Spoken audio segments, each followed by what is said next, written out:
আজকে রেজিনগরের সভা থেকে হুমায়ুন কবিরের বক্তব্যে কি তার কোনো ব্যাখ্যা পাওয়া গেল, অন্য কোনো সমীকরণ উঠে এলো? দেখে নেব প্রতিবেদন, তারপর আসছি। আমি অনুতপ্ত, দুঃখিত। 24-এর লোকসভা ভোটের আগে তার যে মন্তব্য ঘিরে বিতর্কের ঝড় বয়ে গিয়েছিল, 26-এর বিধানসভা ভোটের আগে সেই 70-30 মন্তব্যের জন্য শনিবার প্রকাশ্যে ক্ষমা চেয়ে নিলেন তৃণমূলের সাসপেন্ডেড নেতা, ভরতপুরের বিধায়ক ও জনতা উন্নয়ন পার্টির চেয়ারম্যান হুমায়ুন কবির। 2024-এ রামনবমীর মিছিলকে কেন্দ্র করে উত্তেজনা ছড়িয়ে পড়ে বহরমপুর লোকসভা কেন্দ্রের অন্তর্গত শক্তিপুরে।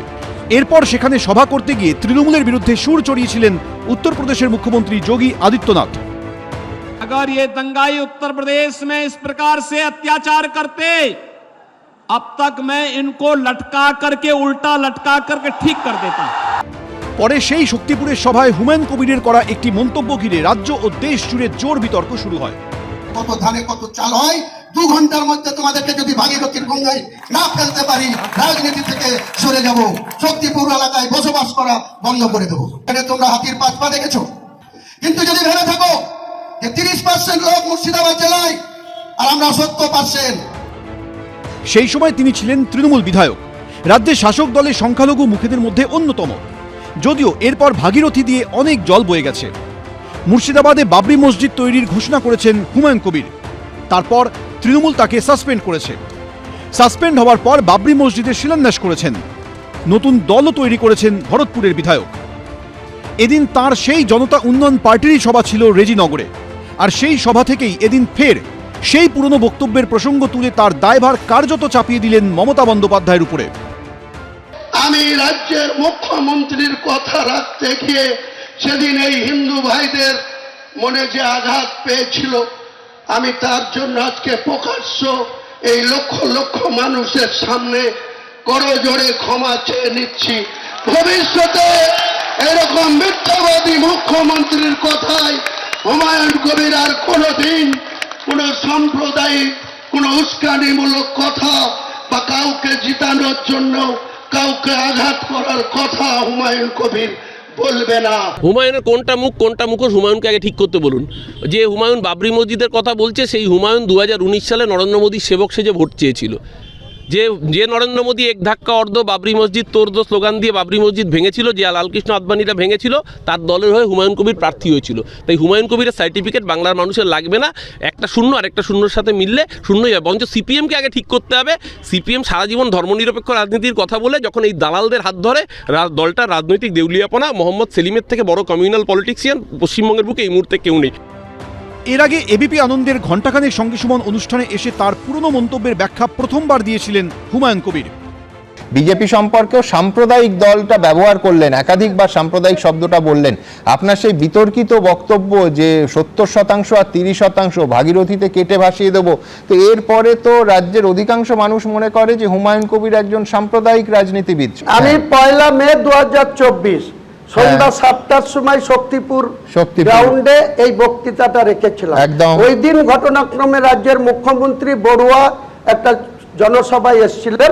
আমাকে 4:50 হেলিপ্যাডে ওঠার আগে আমাকে বলেছিলেন যে ইউসুফকে জিতাতে হবে এবং আবু তাহেরকে জিতাতে হবে, তারা হাঁটতে বসেছে। তাই আমি মুখ্যমন্ত্রীর কথা রাখতে গিয়ে আগের দিন 30 এপ্রিল বেলা 2টোর সময় শক্তিপুর, এই যে আমাদের সিদ্দিকুল্লাহ চৌধুরীর দপ্তর, প্রতাপ সংঘ লাইব্রেরির মাঠ থেকে শক্তিপুর থানার 50 মিটারের দূরে প্রতাপ সংঘ লাইব্রেরি মাঠ, সেই মাঠ থেকে উত্তরপ্রদেশের মুখ্যমন্ত্রী যোগী আদিত্যনাথজি বলেছিল আমাকে টার্গেট করে, রাজ্যের মুখ্যমন্ত্রীকে দাঙ্গাবাজ মুখ্যমন্ত্রী আখ্যা দিয়েছিল, আর আমাকে টার্গেট করে বলেছিল বীরভূম, মুর্শিদাবাদের 26টা ব্লক, তারপরে নদিয়ার কিছু এলাকা থেকে মাত্র 25,000 লোক একটা করে প্রতাপ সংঘ মাঠ থেকে যদি আমাকে বলে, মুর্শিদাবাদের মাটিতে দাঁড়িয়ে যদি যোগীজি আমাকে বলে মুসলমানদেরকে উল্টো করে টাঙিয়ে 7 পীড়া শায়েস্তা করে দেওয়ার ঘোষণা করে, আমি একবার না 100 বার মুর্শিদাবাদে দাঁড়িয়ে তার কাউন্টার করতে গিয়ে একথা বলবো। আর এদিন কার্যত সেই সুরই ফের একবার শোনা গেল সাসপেন্ডেড তৃণমূল নেতার গলায়। মমতা ব্যানার্জি হেলিকপ্টার নিয়ে বড়ুয়া কিষাণ মান্ডির মাঠে নেমে আমাকে ডেকে বলেছিল যে হুমায়ুন, আজকের দিনে আমার কাছে খবর আছে অধীর চৌধুরী আবার জিতে যাচ্ছে, ইউসুফ পাঠান হেরে যাচ্ছে। ইউসুফের বাবা মাকে কথা দিয়ে বরোদা থেকে, গুজরাট থেকে বহরমপুরে নিয়ে এসেছি। তুমিই পারবে, তোমার কথা মুর্শিদাবাদের মানুষ শুনে, কাজেই তোমাকে এটা করতে হবে। যে কাজটা করছে বাবরের নামে মসজিদ তৈরি করা, সেই কাজটাই তো সাম্প্রদায়িক কাজ। বাবর একজন বহিরাগত আক্রমণকারী ছিল, তো বহিরাগত আক্রমণকারী তার নামে মসজিদ বানানোর কি দরকার? উনি ওনার বাবার নামে বানান, ওনার কাকার নামে বানান, যার নামে ইচ্ছে বানান, কোনো বিখ্যাত ব্যক্তির নামে মুসলিম সমাজের বানান। আশফাকুল্লাহ খান দেশের জন্য প্রাণ দিয়েছে, মেজর হামিদ দেশের জন্য প্রাণ দিয়েছে, তার নামে বানান। এপিজে আব্দুল কালামের নামে বানান, বিজ্ঞানীর নামে। সেটা তো উনি করতে চাইছেন না। উনি রাজনীতিটাই সাম্প্রদায়িক চিন্তাভাবনার উপর ভিত্তি করে করছেন। নিজের বিতর্কিত মন্তব্যের জন্য প্রকাশ্যে ক্ষমা চাইলেন, দিলেন ধর্মনিরপেক্ষতার বার্তা। কিন্তু এর ফল কি ভোটে পাবে হুমায়ুন কবিরের নতুন দল? উত্তর দেবে সময়। পার্থপ্রতিম ঘোষ, ঝিলম করঞ্জাই, গৌতম মণ্ডল, এবিপি আনন্দ। হুমায়ুন কবির বলছেন যে আমি অনুতপ্ত, আমি দুঃখিত। তিনি কতটা অনুতপ্ত সেটা তো সময়ই বলবেন। তিনি আবার প্রকাশ্যে ক্ষমাও চেয়েছেন, আমি সেই প্রসঙ্গে আসবো। তবে তার আগে বৈষ্ণবদা একেবারে তো হাঁটে হাঁড়ি ভেঙে দিয়েছেন হুমায়ুন কবির। আপনারা তো বারবার বলেন যে বিজেপি একমাত্র ভাগাভাগির রাজনীতি করেন, কিন্তু হুমায়ুন কবির তিনি তো মারাত্মক অভিযোগ করছেন যে এই ভাগাভাগির রাজনীতির নির্দেশ এসেছিল খোদ দলনেত্রীর কাছ থেকে, তাই তিনি ওই কুখ্যাত 70-30 মন্তব্য করেছিলেন। যিনি জামা পাল্টানোর মতো আদর্শ পাল্টান, একবার কংগ্রেস, একবার তৃণমূল, একবার বিজেপি, একবার নিজের দল, তার আদর্শগত একটা আদর্শহীন, নীতিহীন একটা রাজনৈতিক লোকের এর কথার কোনো মূল্য আছে? কোনো মূল্য আছে? যে জামা পাল্টানোর মতো এর কথার কি মূল্য আছে?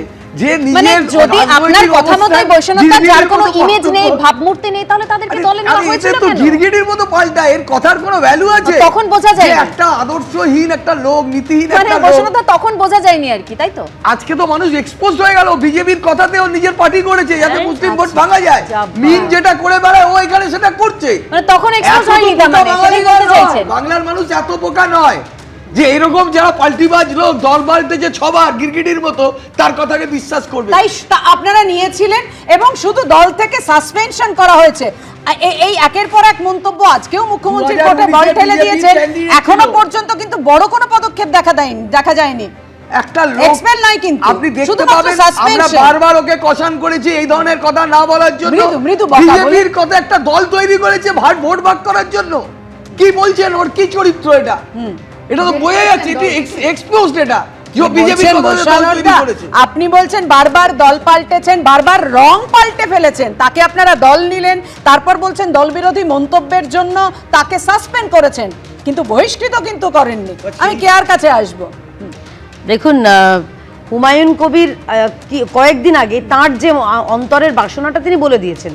তিনি বলেছেন যে আমি যদি নিজে বেশি সংখ্যক বিধায়ক আমি জোগাড় করতে পারি 2026-এ ভোটে জিতে, তাহলে মমতা ব্যানার্জি আমার জন্য রেড কার্পেট পেতে দেবেন, আমি চলে যাব বিধানসভায়। উনি তো নিজেই বলে দিয়েছেন মমতা ব্যানার্জির বি টিম হিসেবে কাজ করছেন, কারণ রাজ্যের যারা মুসলমান সম্প্রদায়ের মানুষ রয়েছেন তারা কোনো কারণ মমতা ব্যানার্জির যে এই রাজ্যে মুসলমানদের শুধুমাত্র এবং শুধুমাত্র ভোট ব্যাংক করে রেখেছেন, কোনো উন্নয়ন করেন সেটা বুঝতে পেরেছে, তারা সরে গেছিলেন। মমতা ব্যানার্জি হুমায়ুন কবিরকে এই কাজটা দিয়েছেন যে তুমি মুসলিম ভোট সংগঠিত করে আবার তুমি ফিরিয়ে আনো ওই শাখা নদী থেকে মেন নদীতে। কিন্তু 18 মাস তো তোমাদের সঙ্গে ঘর করেছিল, 18 মাস বিজেপির সঙ্গে ঘর করেছেন হুমায়ুন কবির। আমরা তো অস্বীকার করছি না। তারপর ফিরে গেলেন, কিন্তু তখন বৈষ্ণবের মনে হয়নি যে তিনি রং পাল্টান। যেই তিনি একটা নিজের দল করেছেন বা তিনি যখন এই কথাগুলো বলছেন, মমতা ব্যানার্জি যে প্রকৃত অর্থে যে ভোট তিনি নিজে ভোটে গেইন করার জন্য তিনি যে এই রাজ্যে এই দুই সম্প্রদায়ের মধ্যে লড়াই করিয়ে দেন, সেটা আজকে যখন হুমায়ুন কবির জনসমক্ষে আনলেন, অর্থাৎ এই ভাগাভাগির রাজনীতি মমতা ব্যানার্জি করেন, এই রাজ্যে সাম্প্রদায়িক ভাগাভাগি মমতা ব্যানার্জি করেন। আমরা আগে থেকে বলেছি। আর আজকে কি করে হয় ভাই, কি করে হয়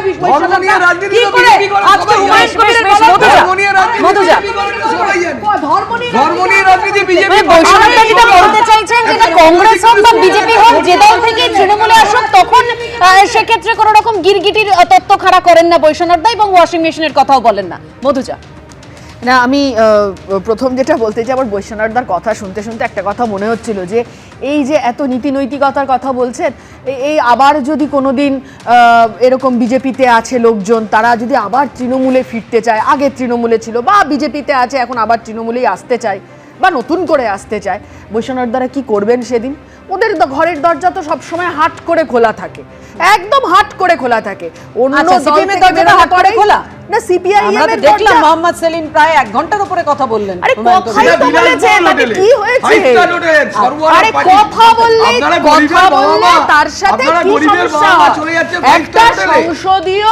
একটা সংসদীয় গণতন্ত্রে বুঝতে পারছি আপনাদের খুব সমস্যা। আরে সেলিম যাচ্ছে আরে 5 স্টার সেলিম দা গেছে, আপনাদের এত সমস্যা হচ্ছে যে আপনারা 5 স্টার মিটিং 5 স্টার হলে মিটিং করছে সর্বহারা। আরে বাবা দাঁড়ান না, কথাটা একটু শুনুন না, মধুজার কাছে কতটা মন বোঝা গেল। ধরুন সেটা হচ্ছে যে দেখুন, কথা বলতে গেছেন, সংসদীয় গণতন্ত্র, দুটো পার্টি সেখানে বসে কথা বলেছে, এই কথা বলাতে এত সমস্যা তৈরি হচ্ছে কেন? এদের বুঝতে হবে এটা যে কথা বলাতেই ভয় পাচ্ছেন, তাহলে পর্দার আড়ালে আসলে কি রয়েছে সেটা যদি বাই চান্স সেলিমদা জেনে ফেলেন, বাই চান্স সিপিএম জেনে ফেলে, তাহলে সেজন্যই আজকে এত সমস্যা তৈরি হচ্ছে। হোটেলটা আপনাদের খুব ভালো লাগে, বোঝা গেল। আরে 5 তারা হোটেল কেন? আমাদের 5 তারা হোটেল কিছুই নেই।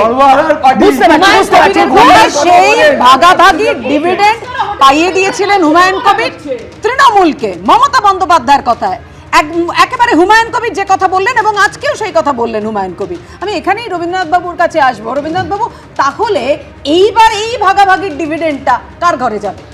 কে লাভবান হবে? প্রথম কথা বলি যে এবিপি আনন্দ দীর্ঘ সাক্ষাৎকারে হুমায়ুন কবির কিন্তু আরো একটা মারাত্মক কথা বলেছিলেন, যখন সুমন দে প্রশ্ন করেছিলেন যে তাহলে 24-এর আগের ওই দাঙ্গাটা, মানে 24 দাঙ্গাটা কে লাগিয়েছিল বেলডাঙ্গায়, তখন উনি পরিষ্কার বলেছিলেন পুলিশ লাগিয়েছে। তো পুলিশ মন্ত্রী তিনি বসে আছেন, তিনি শুনলেন পুলিশ লাগিয়েছে, একবারও কি কোনো প্রোটেস্ট এসছে? একবারও বলেছেন না এটা? আবার কথাটা শুনুন, কথাটা শুনুন, সার্টিফিকেট দেওয়ার কথা না, কেন চুপ করে রইল তৃণমূল? পুলিশ মন্ত্রীর কোনো ক্ষমতা নেই তাকে গ্রেপ্তার করার? যে লোকটা বলল পুলিশ লাগিয়েছে দাঙ্গা, সেই ভদ্রলোককে, সেই এমএলএ কে, তার দলের এমএলএ শুধু নিলম্বিত করেই ছাঁটাই করলেন, থেমে থাকলেন। ধরুন যেদিন বলেছিলেন 70% আমরা 30%কে কেটে ভাসিয়ে দেবো ভাগীরথীর জলে, কি নিয়েছিল শাস্তি দিয়েছিল বলুন তো এই তৃণমূলের বিধায়ক তৎকালীন আর এখনও উনি তৃণমূলেরই বিধায়ক, নিলম্বিত হয়ে আছেন। সুতরাং তাকে কোনো শাস্তি দিয়েছিল? কোনো শাস্তি দেওয়া হয়নি। অর্থাৎ হুমায়ুন কবির যখন ইউজ অ্যান্ড থ্রো পলিসি, যতক্ষণ তৃণমূলের ক্ষমতায় লেগেছে, মানে যাদের দরকারে লেগেছে, তাকে ওই কীর্তিয়া ওখানকার মুসলমান সম্প্রদায়কে কাছে নিয়ে বহরমপুরের এমপি সিটটাকে জিততে হবে, মুর্শিদাবাদের এমএলএ সিট জিততে হবে বা এমপি সিট জিততে হবে, ততক্ষণ পর্যন্ত হুমায়ুন কবির ভালো। আর কাজ ফিরলেই ব্যাস উনি পাজি হয়ে গেলেন। কাজের সময় বিশ্বাস করছেন তো? না না, আরেক সেটা বিশ্বাস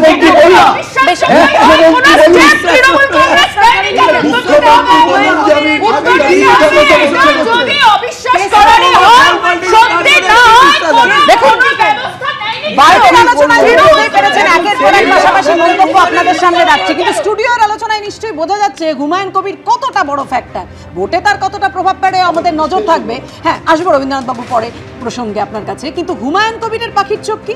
মুসলিম ভোট।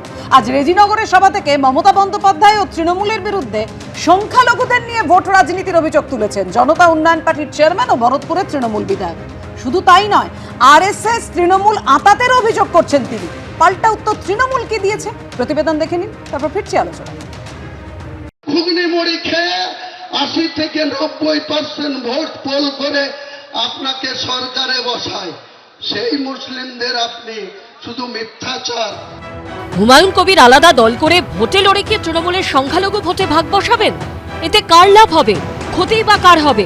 তৃণমূল থেকে সাসপেন্ড হবার পর জনতা উন্নয়ন পার্টি তৈরি করে ভোট রাজনীতির ময়দানে নামার পর থেকেই রাজনৈতিক মহলে বারবার উঠেছে এই প্রশ্ন।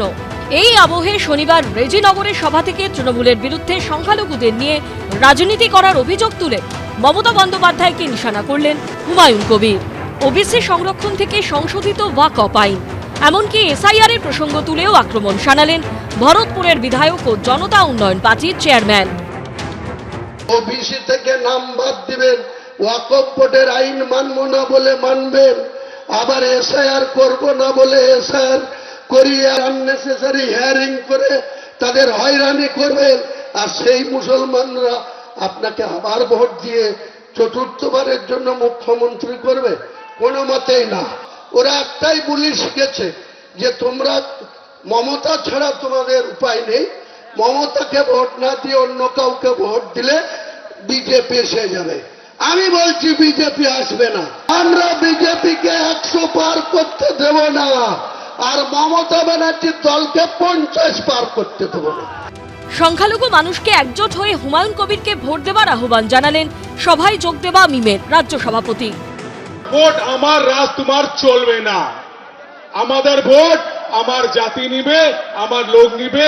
এবার সংখ্যালঘু ভাইরা বুঝে নিয়েছে, সংখ্যালঘু ভোট দিবে হুমায়ুন কবির সাহেবকে, ব্যারিস্টার সাথে মিম পার্টিকে বেছে নিবে। যদিও এসবকে গুরুত্ব দিতে নারাজ তৃণমূল। সারা বাংলার হিন্দু, মুসলমান, খ্রিস্টান সব ধর্মের সবাই এক বাক্যে মুখ্যমন্ত্রী মমতা বন্দ্যোপাধ্যায়ের সমর্থনেই ভোট দেবেন। রাজনৈতিক স্বার্থে বিজেপির হাতে তামাক খেয়ে আসল বিজেপি বিরোধী তৃণমূলের ভোট ভাগ করতে বিভ্রান্তি ছড়াতে বিজেপির তৈরি করে দেয়া স্ক্রিপ্টে হুমায়ুন কবিররা কি বলছেন সেটা নিয়ে প্রকৃত বিজেপি বিরোধী মুসলমানরা কেউ মাথা ঘামাবেন না। শুধু সংখ্যালঘু ভোটকে নিজেদের দিকে টানাই নয়, আরএসএস এর সঙ্গে তৃণমূলের যোগসাজশের অভিযোগও এদিন তুলেছেন হুমায়ুন কবির। আপনি উপরে মুসলমানদের মসিয়া আর ভাইপোকে বাঁচার জন্য মোহন ভাগবত, আর প্রধানমন্ত্রী অমিত শাহ খারাপ, প্রধানমন্ত্রী ভালো, মোহন ভাগবত ভালো। আপনি যেদিন ক্ষমতায় এসেছিলেন সেদিন আরএসএস এর শাখা অফিস ছিল বাংলায় মাত্র 558টা, আজকে গোটা পশ্চিম বাংলায় আরএসএস এর শাখা অফিস হয়েছে 12,000। আপনার যে হাত ধরেছিলাম সেদিন আমার লাইফে একটা ঐতিহাসিক ভুল করেছিলাম। আপনি যে এত বড় মিথ্যাচারী, আপনি যে এত বড় মুসলিম বিরোধী, আপনার সঙ্গে আরএসএস এর যে এত ভেতর থেকে লাইন, আমি সেদিন বুঝতে পারিনি। পাল্টা আক্রমণের পথে হেঁটেছে তৃণমূল। তাহলে যিনি স্বীকার করেন যে বিজেপির সঙ্গে তার গোপন আঁতাত আছে, তাহলে এটা বুঝতে কোথাও অসুবিধা হচ্ছে না যে বিজেপি মুসলিম ভোট ভাগ করার জন্য এই ঘৃণ্য চক্রান্তে নেমেছে। কিন্তু বাংলার মানুষ অত্যন্ত সংবেদনশীল মানুষ, বাংলাতে কখনো ধর্ম নিয়ে ভোট হয়নি, আগামী দিনেও হবে না। দেরি করে বুঝেছে জানি না, আমরা তো অনেক আগে থেকেই জানি এগুলো। কারণ এই মমতা ব্যানার্জি একসময় বিজেপি সরকারের মন্ত্রী ছিল, না বোঝার তো কোনো কারণ নাই। বিজেপি সরকারের মন্ত্রী থাকলে বিজেপি মানে আরএসএস এর না বোঝার তো কোনো কারণ ছিল না। আজকেও আরএসএস এর মমতা ব্যানার্জি বলছি চরম দুর্বলতা আছে। যদি দুর্বলতা না থাকতো তাহলে মমতা ব্যানার্জি অরবিন্দ কেজরিওয়ালের মতন এতক্ষণ জেলে থাকতেন। বিধানসভা ভোটের আগে কার্যত ধর্মময় হয়ে উঠেছে রাজ্য রাজনীতি। কেউ হিন্দুদের জোট বাঁধার কথা বলছেন, কেউ সংখ্যালঘুদের জোট বাঁধার কথা বলছেন। এখন মানুষকে সিদ্ধান্ত নেবে সেটা বোঝা যাবে আর কয়েক মাস পরেই। পার্থপ্রতিম ঘোষ, অনির্বাণ বিশ্বাস ও আশিস বাগচির রিপোর্ট, এবিপি আনন্দ।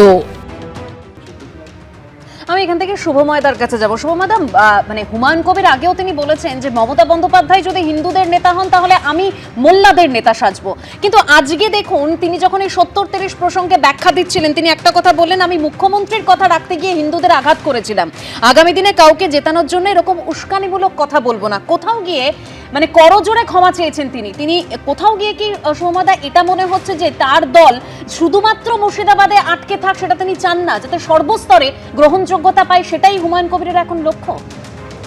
অবশ্যই তার নিশ্চয়ই রাজনৈতিক উচ্চাশা আছে, কিন্তু একই সঙ্গে এই যুক্তিটা তো বারবার আসবে যে মমতা বন্দ্যোপাধ্যায় তাকে যখন এই কথাগুলি বলছিলেন, যদি বলে থাকেন, তখন তো তিনি নাবালক ছিলেন না, কারণ তিনি নির্বাচনে দাঁড়াতেন, ফলে তিনি নিশ্চয়ই 18-এর উপরে ছিলেন। ফলে মমতা বন্দ্যোপাধ্যায় যদি তাকে খুব ভুল বুদ্ধি দিয়েও থাকেন, তাহলে সেই সময় তার ভুল বুদ্ধি যদি সেগুলো মনে হয় তখন নেওয়া উচিত হয়নি। যাই হোক, এখন রত্নাকর দস্যু থেকেও বাল্মীকি হয়েছে। এবং পশ্চিমবঙ্গের রাজনীতিতে মতাদর্শ নিয়ে যদি ভাবা যায়, বামপন্থীরা আসনে শূন্যটূন্য হলেও তাদের মতাদর্শ এখনো কিছুটা আছে, যদিও শতরূপ সাম্প্রতিক বলেছেন যে মতাদর্শের দায় কি একমাত্র সিপিআইএম এর, এবং সেই কারণেই হয়তো সিপিএম এর কোনো পার্টি অফিসে হুমায়ুন বাবুকে ডেকে পাঠানো যায়নি, সেই জন্য হয়তো বড় হোটেলে, সিপিআইএম এর লোক বড় হোটেলে যেতে পারেন না, এটাও একেবারেই সংবিধান বিরোধী কিছু নয়, যেতেই পারেন তো তারা। দ্বিতীয়ত যেটা হচ্ছে সেটা হচ্ছে যে হুমায়ুন বাবু একটা মসজিদ করছেন, এটাও কিন্তু সংবিধানে কোনো বাধা নেই। অর্থাৎ একেবারে রাজ্যের পয়সায় নিউ টাউনের জমিতে যদি হিন্দু মন্দির হতে পারে, তাহলে কেউ তার নিজের পয়সায় লোকজনকে ডেকে একটা মসজিদ বানাচ্ছেন, এটাও কোনো আইন বিরুদ্ধ নয়। তবে বারবার ইতিমধ্যেই মহাকাল মন্দিরের শিলান্যাস হয়ে গেছে, ফলে এটা নিয়ে কোনো অসুবিধা নেই। মন্দির বানানো নিয়ে কোনো সমস্যা বা মসজিদ বানানো নিয়ে বা চার্চ বা সিনাগগ বানানো যেতেই পারে, তো আমাদের দেশের তো অসুবিধা নেই। পশ্চিমবঙ্গের শিল্পের যা অবস্থা, তাতে ইট বালি সুরকি এগুলো করার জন্য মন্দির হচ্ছে, একদম হতেই পারে। এর পরের যে বক্তব্যটা, মূল বক্তব্য, সেটা হচ্ছে যে ভোটের ভাগাভাগিটা কি হবে। আমাদের একটা বড় মুশকিল হচ্ছে বিশ্লেষণ করতে, এবং আমরা যারা সাধারণ মানুষ টিভি দেখি, আলোচনা শুনি, সেটা হচ্ছে সব দলের সঙ্গে যদি সব দলের সেটিং থাকে, তাহলে এত প্রার্থী আলাদা করে দাঁড় করাবেন না, একটা করে দাঁড় করিয়ে দিন, আমাদেরও সুবিধা হয়। আর যদি না থাকে, তাহলে এবারের নির্বাচনটা অন্তত এই জায়গায় হোক যেখানে সেটিং এর কথা এড়িয়ে গিয়ে, অর্থাৎ যদি বিজেপির মতো লড়াই করুক তার কথা বলে, তৃণমূলের মতো লড়াই করুক, সারাক্ষণেই যদি সেটিং এর কথা আসে এবং কে কোন দল থেকে কোন দলে গেলেন। পশ্চিমবঙ্গে তো তৃণমূল ক্ষমতায় আসার পর এটা চালু হয়েছে যে কেউ যখন তখন যে কোনো দলে যাবেন, তা হুমায়ুন বাবু বাকি 3টে দল দেখে ফেলেছেন। এখন তার যদি একটু বামপন্থীদের সংস্পর্শে আসতে ইচ্ছা করে, তাহলে তাতে অসুবিধাটা কি হচ্ছে? কিন্তু মূল জায়গা যেটা দাঁড়াচ্ছে, সামনের নির্বাচনে কিন্তু পশ্চিমবঙ্গে শিক্ষা, শিল্প, স্বাস্থ্য, পশ্চিমবঙ্গের উন্নয়ন, এগুলোর যতটা না চলরাশি এই নির্বাচনের, তার থেকে এই পশ্চিমবঙ্গের নির্বাচনে অনেক বড় চলরাশি ধর্ম। এটাকে এড়িয়ে গিয়ে যদি কোনো রাজনৈতিক দল মনে করে, কোনো ভোটেই আমরা দেখতে পাই না সেই ছবিটা। হয় ধর্ম নিয়ে রাজনৈতিক চর্চা হতে থাকে এবং সেটা চর্চার থেকে অনেক বেশি রূপ নিয়ে নেয় অশান্তিতে। আমরা এটাই বৈষ্ণব তো ওয়ান লাইনার স্লোগান যদি একটা ধর্মীয় স্লোগান হয়, তাহলে কি সেটা রাজনৈতিক দলটাকে আপনি বলবেন যে ধর্ম নিয়ে রাজনীতি করে না? আপনি বলুন, বিজেপি পার্টির মূল এজেন্ডা হলো একটা ধর্মীয় স্লোগান। একটা রাজনৈতিক দলের ধর্মীয় স্লোগানকে পুঁজি করে রাজনীতি করছে। আমরা বারবার বলছি যে এই ভাগাভাগির রাজনীতি দেশকে ক্ষতি করবে। আমরা ধর্মনিরপেক্ষ উদার রাজনীতিতে বিশ্বাস করি, সংবিধান ও মহত্ববাদের কথা বলে, সেখানে দাঁড়িয়ে জগন্নাথ মন্দির হচ্ছে, মহাকাল মন্দির হচ্ছে, দুর্গাঙ্গন তৈরি হচ্ছে, আপনারা কোথায় পিছিয়ে ধর্মের দিকে? একটা ছোট্ট প্রশ্ন বৈষ্ণবদার কাছে, বৈষ্ণবদার কাছে একটা প্রশ্ন আছে। আমরা পুরোহিতদের ভাতা দিয়েছি, আমরা দুর্গাপূজাও চাঁদা দিয়েছি। বৈষ্ণবদার কাছে একটা ছোট্ট প্রশ্ন আছে, একটা ছোট্ট প্রশ্ন। একটু সময়টা বাইরে আছেন তো, একটু থামালাম, সময়টা বাইরে আছেন তো, একটু শুনে। বৈষ্ণবদার কাছে একটাই ছোট্ট প্রশ্ন আছে, সেটা হচ্ছে যে মমতা বন্দ্যোপাধ্যায় যে মন্দিরগুলো করছেন, জগন্নাথ মন্দির করেছেন, মহাকাল মন্দির করেছেন, দুর্গা মন্দির করেছেন, আমি জিজ্ঞেস করছি তাহলে 3টে হয়ে গেল, তা সেই রেশিওতে মুসলিমরা তো আছেন আমাদের রাজ্যে, তা মমতা বন্দ্যোপাধ্যায় রাজ্যের পয়সা একটা মসজিদ করে দেবেন কি? তাহলে হিসেবটা ঠিক থাকে। ফুরফুরা শ্রমিকের, ফুরফুরা শরীফের উন্নতির জন্য কত কাজ করা হয়েছে, তারকেশ্বর মন্দিরের জন্য করা হয়েছে। হওয়াতে কোনো আপত্তি নেই। দেখুন, কখনো ধর্মের নামে, কখনো জাতের নামে গোটা দেশের একাধিক প্রান্তে যখন ভোট হয়েছে, তখন চূড়ান্ত অশান্তির ছবি আমরা দেখেছি।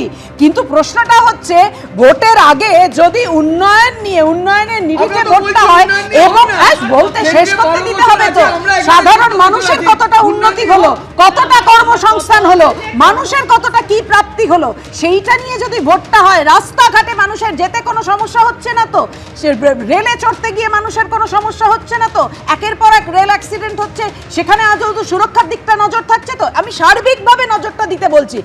সেটাই তো প্রশ্নটা, এখানেই তো প্রশ্নটা উঠছে যে ভোট এলে এই সমস্তগুলো কেন পেছনে পড়ে যায়? এই সমস্ত কখনই ভারতীয় জনতা পার্টিতে পেছনে ফেলেনি। আমাদের মাননীয় প্রধানমন্ত্রী বলছেন, মন্ত্রীরা হাসবেন না, হাসাটা আপনাদের মানাচ্ছে না অন্তত। এই মাননীয় প্রধানমন্ত্রী তিনি এসে, যেটা দেবস্মিতা বললেন, কাউন্টার আমি বলে দিচ্ছি না, রেশন করতেই হবে, মোহাম্মদ সেলিমকে জিজ্ঞেস করুন। আমরা কি দেখলাম, আমরা এখানে দেখছি পশ্চিমবঙ্গে যে এই রাজ্যে মাননীয় প্রধানমন্ত্রী এসে বলছেন বিভিন্ন জায়গায় জেলা ভিত্তিক শিল্প হবে, হাব হবে, এবং পরিকাঠামোর উপর জোর দিচ্ছেন। আমরা কি দেখছি ভারতীয় জনতা পার্টি আমাদের বিভিন্ন নেতৃত্ব, কখনো শ্রমিকদা, কখনো সুকান্তদা, কখনো শুভেন্দুদা বলছেন শিল্প হবে, আর তৃণমূল ওদিকে কি বলছে উন্নয়নের পাঁচালী, কোন উন্নয়ন? কিন্তু কেয়াদি প্রধানমন্ত্রী এলেন সিঙ্গুর নিয়ে, শিল্প নিয়ে একটা কথা বললেন না। আপনি শোনেননি, আমি বলছি আপনাকে কি বলেছেন, সরকারি আমি কাউন্টারটাও বলে দিচ্ছি। সরকারি 23 মিনিট থেকে উনি কি বলেছেন, হাব বিভিন্ন জায়গায় পশ্চিমবঙ্গে বিভিন্ন হাব হবে, আপনারা শোনেননি? উনি পাবলিক সিঙ্গুরে শিল্প হবে কি হবে না, সিঙ্গুরে দাঁড়িয়ে প্রধানমন্ত্রী বলেছেন সারা রাজ্যে বিভিন্ন জায়গায় শিল্প হবে, খালি সিঙ্গুর হবে কেন? যারা রাজ্য থেকে দাঁড়িয়ে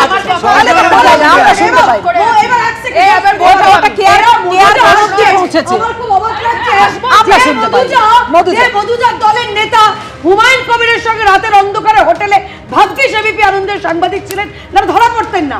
যে মোহাম্মদ সেলিম সারওয়ার হোসেনের সঙ্গে দেখা করতে চায়, জামাতে হিন্দে সময় নেই আর মধুজা, কথা হচ্ছে খুব পরিষ্কার। আরে ভাই হয়ে গেছে, ঠিক আছে, আরে থামো, এটাই হচ্ছে বিজেপি, ভুল কথা নিজের কথা জোর করে বলে যাবে, এটার নাম বিজেপি, এটাই আসলে বিজেপি, এটাই বিজেপি আসলে। খুব পরিষ্কার কথা একটা, মধুজাকে বলতে দাও, তুমি অনেকক্ষণ বলেছো, কেয়াকে এবার থামাতেই হচ্ছে, কেয়া অনেকক্ষণ বলেছো, এবার মধুজাকে বলতে দিতে হবে। কোনো কথা তুমি বলতে পারলে না, তুমি নিশ্চিত হয়ে থাকো গোটার সাথে দাঁড়িয়ে। সিঙ্গুরে যখন সাধারণ মানুষের সিঙ্গুর বাসী উচ্চাসাটা বেড়ে গিয়েছিল এবং সেই উচ্চাসাটা সেই সুরে বেঁধে দিয়েছিলেন কারা? শুভেন্দু অধিকারী, সুকান্ত মজুমদার, সমীর ভট্টাচার্যরা। তারপর যখন প্রধানমন্ত্রী এসে সিঙ্গুরে সভা করে একটা কথাও বলেন না, তখন খুব স্বাভাবিক সেই প্রশ্নের উত্তর দিতে গিয়ে কেয়াকে অস্বস্তির মুখে পড়তে হয়। আমি মধুজার কাছে আসবো,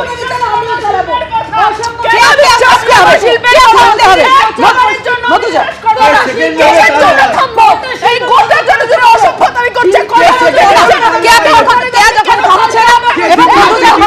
শোনাতে পারছি না, বুঝতেই পারছি অস্বস্তিটা। ওই যে বললাম যে যখন বিরূপ প্রশ্ন আসে অস্বস্তির মুখে পড়তে হয়, তখন তো এইভাবেই তর্ক করতে হয়। দেখুন, এবার নির্দিষ্টভাবে অন্য একটি প্রসঙ্গে আসি না, আমি একদম কেয়ার কথাই বলেছি। বেলডাঙ্গার অশান্তি, আপনারা জানেন বেলডাঙ্গার অশান্তির ঘটনায় তদন্তভার হাতে নিয়েছে এনআইএ। অশান্তির ঘটনায় 36 জনের নামে দায়ের হয়েছে এফআইআর। আজকে কিভাবে এনআইএ তদন্ত করলো দেখুন। ভিন রাজ্যে পরিযায়ী শ্রমিকের মৃত্যু ও আক্রান্ত হওয়ার অভিযোগে প্রতিবাদের নামে চলেছিল গুন্ডামি, বেলাগাম তাণ্ডব। নৈরাজ্যের আগুনে দুদিন ধরে জ্বলেছিল মুর্শিদাবাদের বেলডাঙ্গা, রেহাই পায়নি সংবাদ মাধ্যম। বেলডাঙ্গায় সেই অশান্তির ঘটনায় এবার তদন্তভার হাতে নিল এনআইএ। শনিবার কেন্দ্রীয় এজেন্সির 8 সদস্যের দল দুটি টিমে ভাগ হয়ে পৌঁছয় মুর্শিদাবাদে। একটি টিম যায় বেলডাঙ্গা থানায়। বেলডাঙ্গায় এসে পৌঁছালো এনআইএর সদস্যরা এবং ইতিমধ্যে বেলডাঙ্গায় যে অশান্তির পরিবেশ তৈরি হয়েছিল সেই অশান্তির ঘটনা তদন্তভার এনআইএ গ্রহণ করবে এবং তার জন্য কেস ডায়েরি সংগ্রহ করার জন্য যে প্রক্রিয়ার কাজ সেই কাজ শুরু করলেন এনআইএর প্রতিনিধিরা। অন্যদিকে আরেকটি টিম পৌঁছয়ে বহরমপুরে পুলিশ সুপারের অফিস ও বহরমপুর আদালতে। বহরমপুর কোর্টে এসে পৌঁছেছেন এনআইএ আধিকারিকরা, তারা ইতিমধ্যেই সিজিএম কোর্টে গিয়ে পৌঁছেছেন। ওনারা শুধুমাত্র একটা কেসের কানেকশনেই এসছিলেন, একটা কেসই ওনারা আপাতত নিয়ে যাচ্ছেন। আজকে শুধুমাত্র ইন্টিমেশন হলো যে এই কেসটা এনআইএ টেক ওভার করছে। বেলডাঙ্গা অশান্তির ঘটনায় ইতিমধ্যেই 36 জনকে গ্রেফতারও করেছে পুলিশ। সেই 36 জনের নামে এফআইআর দায়ের করেছে এনআইএ।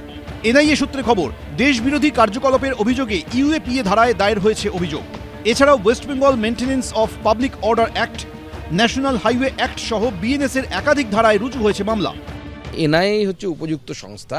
যে ঘটনা বেলডাঙ্গাতে ঘটেছে সেই বেলডাঙ্গার ঘটনা স্পষ্ট দেখা যাচ্ছে যে এটা একটা প্ল্যানফুলি করা হয়েছে। এগুলোর জন্য আমরা তো রেডি, প্রস্তুত মানসিকভাবে, যে ইলেকশনের আগে ইডি, সিবিআই, আপনার এই এনআইএ এসব হবে।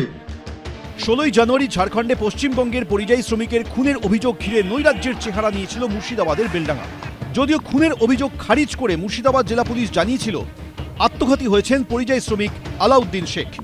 আর কেন্দ্রীয় স্বরাষ্ট্রমন্ত্রী যেদিন রাজ্যে, সেদিনই তদন্তভার হাতে নিল স্বরাষ্ট্রমন্ত্রকের অধীন থাকা এনআইএ।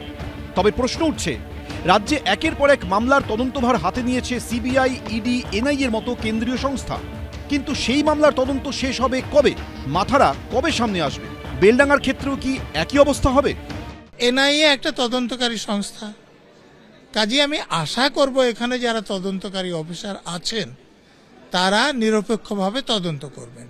এখানে যে বিক্ষোভ সমাবেশ করা হলো এবং একাধিক দিন ধরে জাতীয় সড়ক অবরোধ করে রাখা হলো, রেল অবরোধ করে রাখা হলো।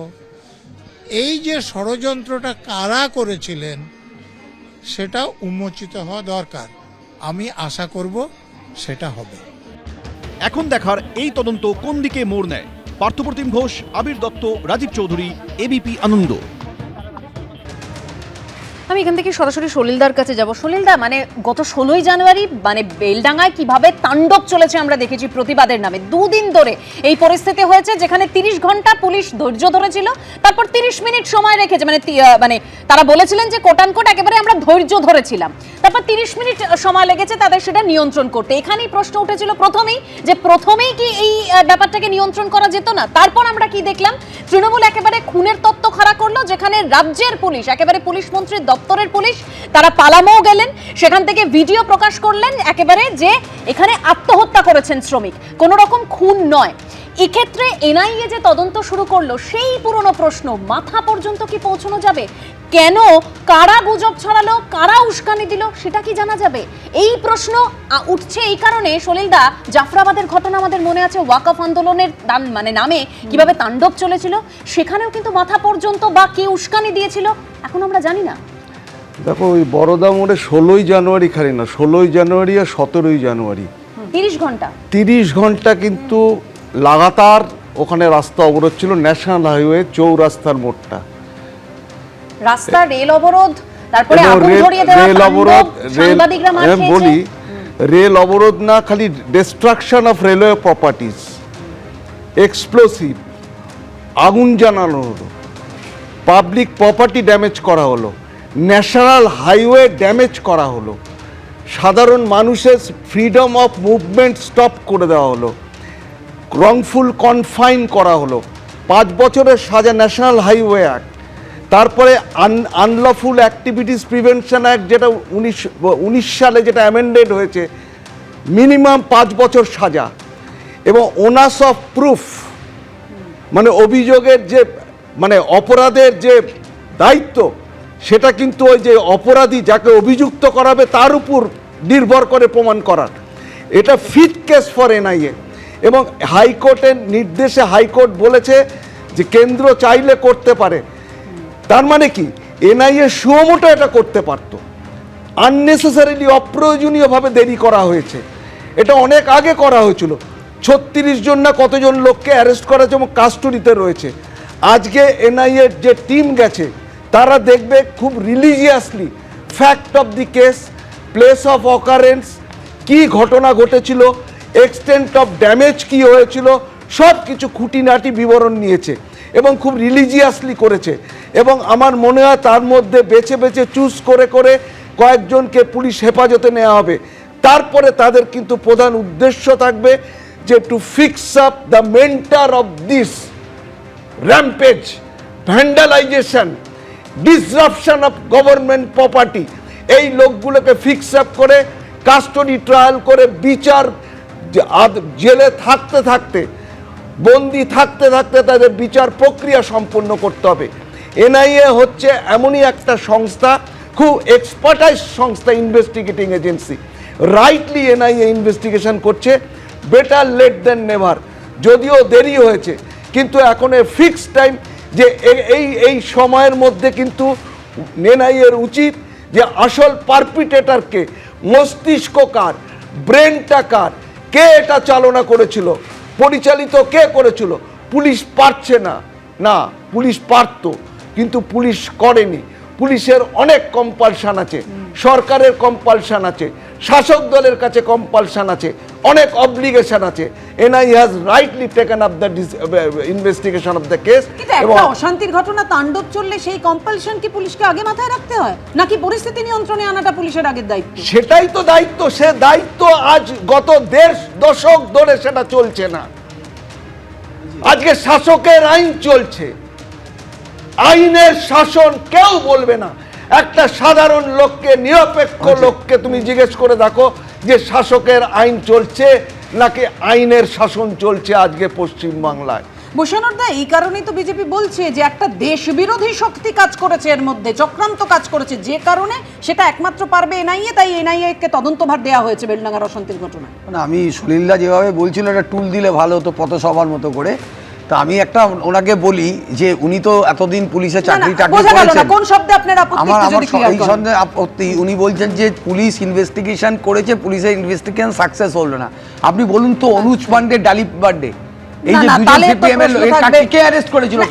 একটু তাহলে তো প্রশ্ন থাকবে, 30 ঘন্টা ধরে পুলিশ ধৈর্য ধরে দেখালো, পুলিশ 30 ঘন্টা করেছে। উনি কলকাতা পুলিশে চাকরি করেছেন, আজকে রাজ্য পুলিশ এবং কলকাতা পুলিশের কম্পিটেন্সি নিয়ে উনি প্রশ্ন করছেন। আমি দুটো নাম বলছি, অনুজ পান্ডে আর ডালিম পান্ডে, গ্রামবাসীদের গুলি করে সিপিএম আমলে খুন করেছিল, তাদেরকে সিবিআই ইনভেস্টিগেশন অ্যারেস্ট করেছিল কিন্তু রাজ্য পুলিশ।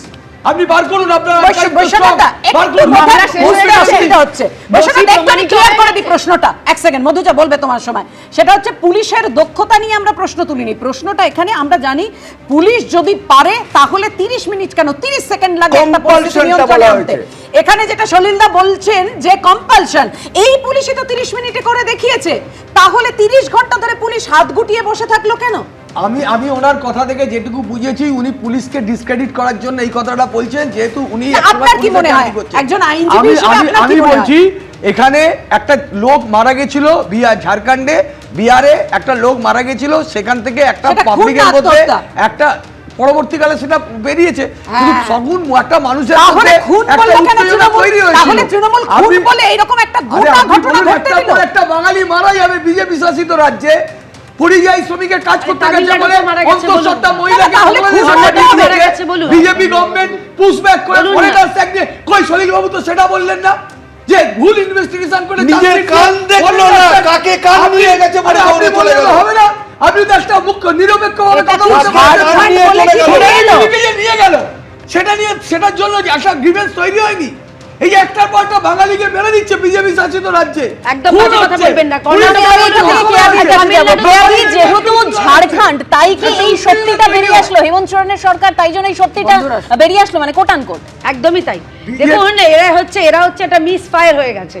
এরা যারা গুজবটা ছড়িয়েছিলেন তারা ভেবেছে যে এটাকে ওই বিহার ঝাড়খণ্ড গুলিয়ে তারা গুজবটা ছড়িয়ে দিয়েছিলেন এবং বেলডাঙ্গাকে সেখানে পুড়তে দিয়েছে 30 ঘন্টা ধরে অপদার্থ পুলিশ মন্ত্রী, এবং সেই কারণেই তারা চুপ করেছিলেন। এবার আবার ধন্যবাদ দেওয়া উচিত, কে সমালোচনা না করে। আমি এ রাজ্যের পুলিশ তোমরা যাকে দলদাস বলে ব্যাখ্যা করো, আখ্যা দাও, সেই পুলিশ গিয়ে তদন্ত করে একেবারে আসল রিপোর্টটা নিয়ে তদন্ত ভিডিওগ্রাফি করে দেখিয়ে দিল, পরে বেরিয়েছে। তো প্রথমেই তো জানতেন, প্রথমে এই যখন যেটা আপনি বললেন, প্রথমেই পুলিশ জেনে গেছিলেন, পুলিশের আধিকারিকরা, তারা সেই কথাটা কেন মাইক দিয়ে পরিবারের কাছে প্রচার করেননি, কেন চুপ করেছিলেন? এই প্রশ্নের উত্তর তো দরকার। আর এনআইএ নিয়ে যখন কথা হচ্ছে, আমার মনে পড়ে যাচ্ছে এই যে ভূপতিনগর একটা মনে হচ্ছে একটা ভয়ঙ্কর বিস্ফোরণ হয়েছিল, সেখানে এনআইএ গেছিলেন, এগরাতেও জানাই না, ভূপতিনগরটা মনে পড়ছে। আরে ভূপতিনগরে কিভাবে আক্রমণ হয়েছিল মনে আছে? এনআইএ যারা দোষী, যারা এই বিস্ফোরণের পেছনে ছিল, এইটা হচ্ছে তৃণমূলের মডেল। এরা হচ্ছে এই রাজ্যে এইরকম অশান্তি ছড়াবে, সাম্প্রদায়িক হিংসা ছড়াবে, এবং হিংসা ছড়িয়ে যখন সাধারণ মানুষ ওখানকার বেলডাঙ্গার হিন্দুরা তাদের উপর অত্যাচার হচ্ছে, তখন পুলিশ চুপ করেছিল 30 ঘন্টা ধরে। শামসেরগঞ্জ ধুলিয়ানে মনে আছে পুলিশ কেন এই ঘটনাটা প্রায় 2 দিন ধরে চুপ করেছিল?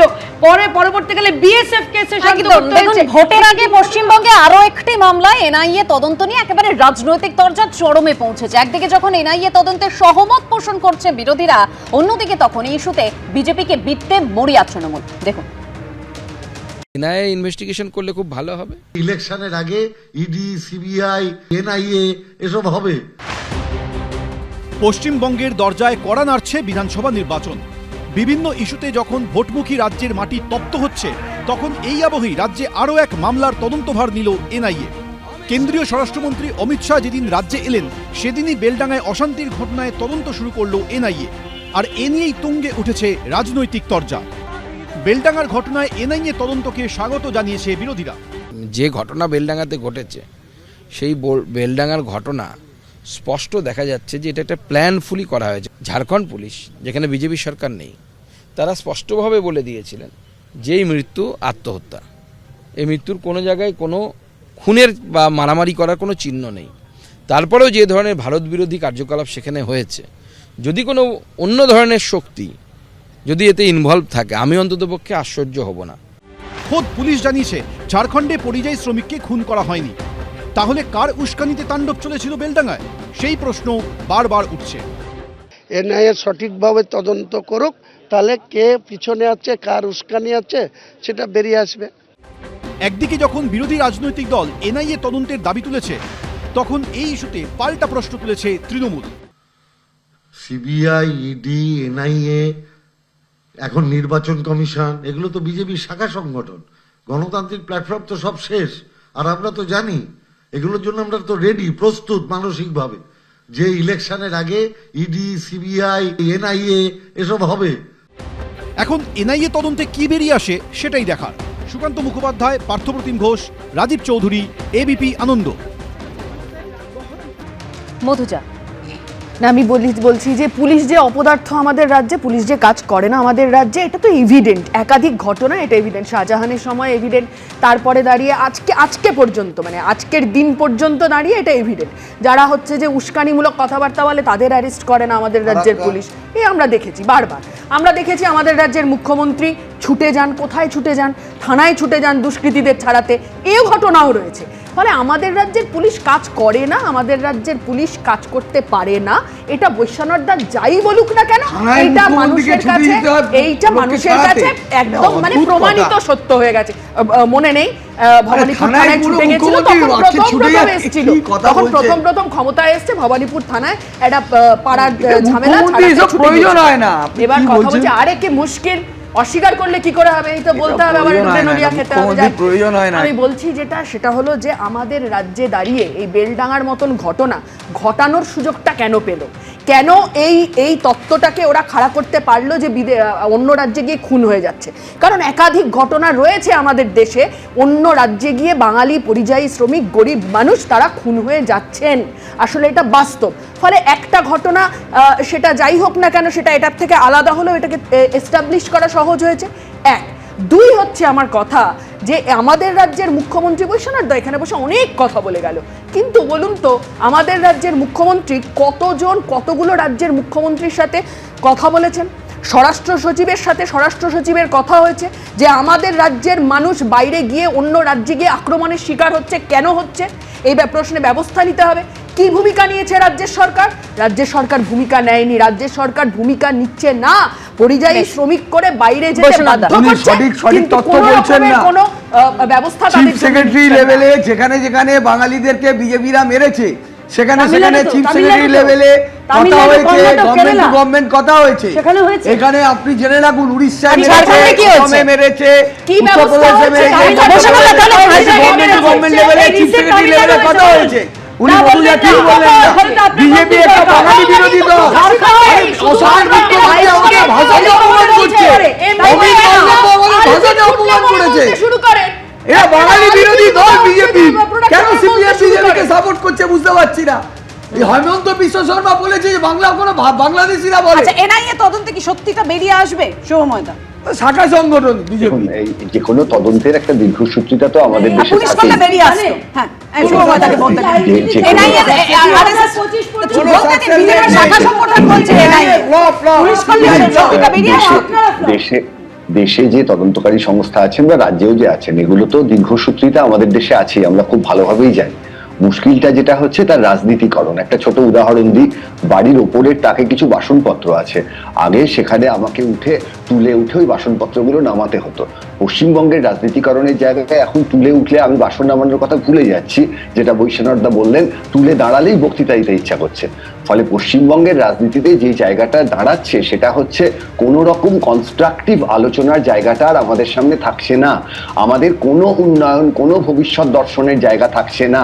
আমরা সারাক্ষণ যেটা নিয়ে আলোচনা করছি সেটা হচ্ছে কোনো একটা ঝামেলা, বাঙালি কোথাও মার খাচ্ছে, বাঙালির SIR নিয়ে গোলমাল, দুর্নীতি, দুর্বৃত্তায়ন। এই জায়গায় দাঁড়িয়ে আমাদের যে 2026 নির্বাচন, সেই জায়গায় একটা জায়গায় তো কাউকে বলতে হবে তারা সত্যিকারের এই দু একটা ভাতাবাদের বিষয় বাদ দিয়ে এই রাজ্যটাকে সত্যিকারের কোন দিকে নিয়ে যেতে চাইছেন। 4 রাস্তার মোড়ে বেলডাঙায় যে মারামারি হচ্ছে, তাই দিয়ে তো পশ্চিমবঙ্গের ইতিহাস ক্রমাগত চলতে পারে না। আমরা কনস্ট্রাকটিভ জায়গা নিয়ে আলোচনা করতে পারছি না আজকে আমাদের এই রাজনৈতিক দলগুলোর জন্য, যারা ক্ষমতায় থেকেও আমাদের কোনো রকম দিশা দেখাচ্ছেন না। এবং এই জায়গাটা থেকে আমাদের বেরোতেই হবে, না হলে চৌরাস্তার মোড়ে, পার্কে, একদম মানে শুভময়দা, মানে এ রাজ্যের দুর্ভাগ্য এটাই যে এখানে ভোট মানে হিংসা, সেখানে সাধারণ মানুষের উন্নয়ন, সাধারণ মানুষের সুযোগ সুবিধা নিয়ে কথা বলে না কেউই। দেখুন কলকাতা ও রাজ্য পুলিশে এক ঝাঁক রদবদল হয়েছে। এই মধ্যেই যেটা আপনাদের সামনে তুলে ধরবো, মুর্শিদাবাদ পুলিশ জেলার নতুন এসপি হলেন ধৃতিমান সরকার। আগে ছিলেন কুমার সানি রাজ। কুমার সানি রাজকে পাঠানো হলো SSIB পদে। মুর্শিদাবাদ জেলার নতুন এসপি হলেন সেই জায়গায়, অর্থাৎ কুমার সানি রাজের জায়গায় ধৃতিমান সরকার।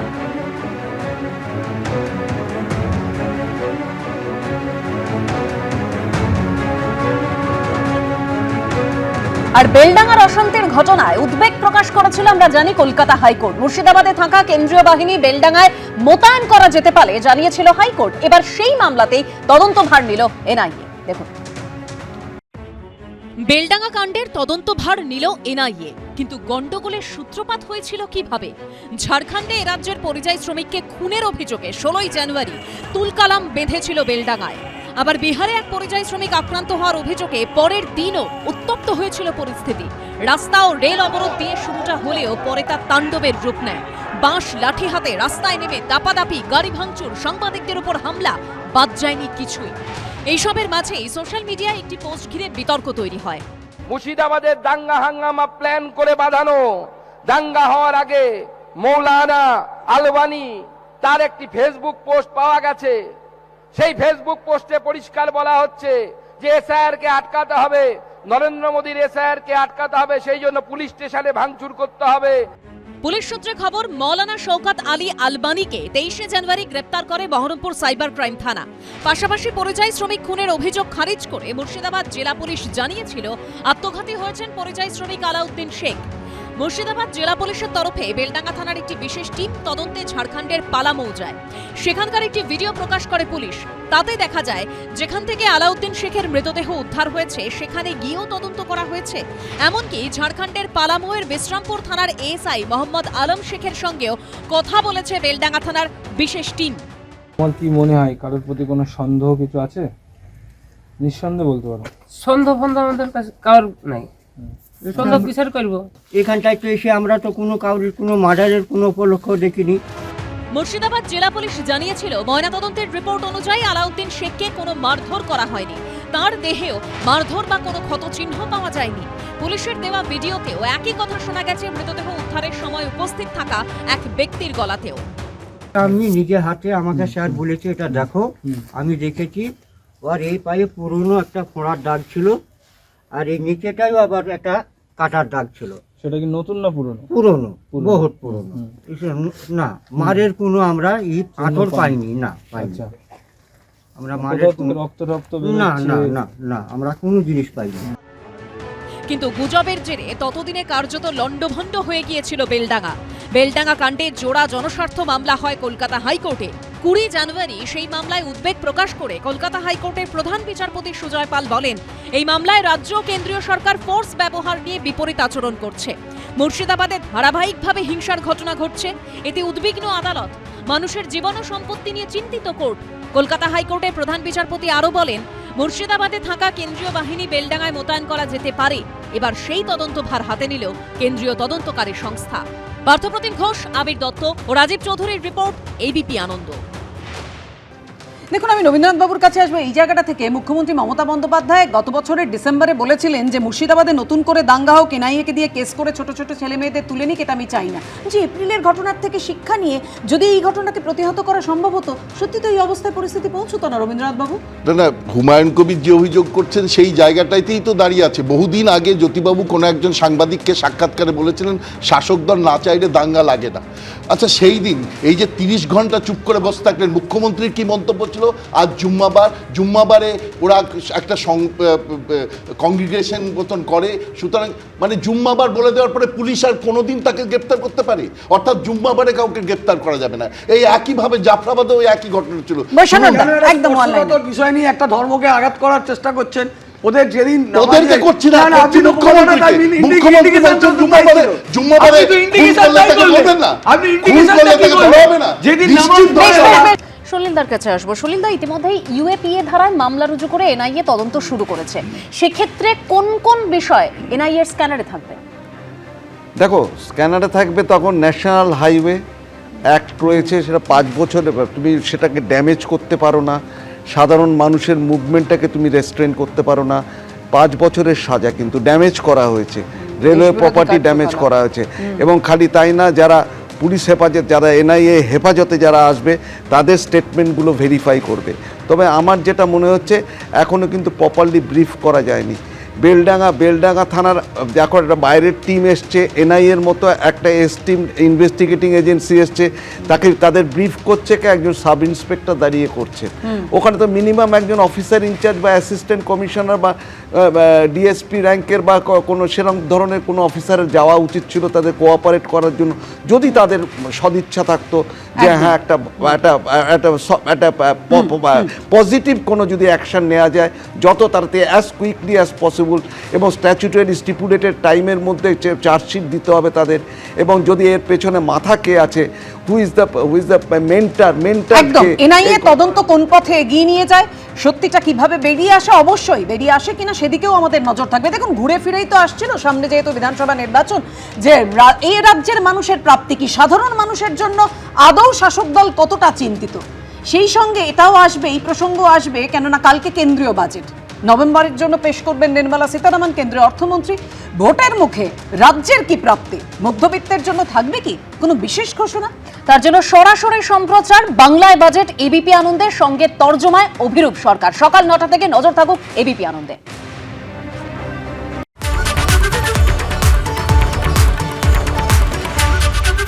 এবিপি আনন্দ, এগিয়ে থাকে, এগিয়ে রাখে।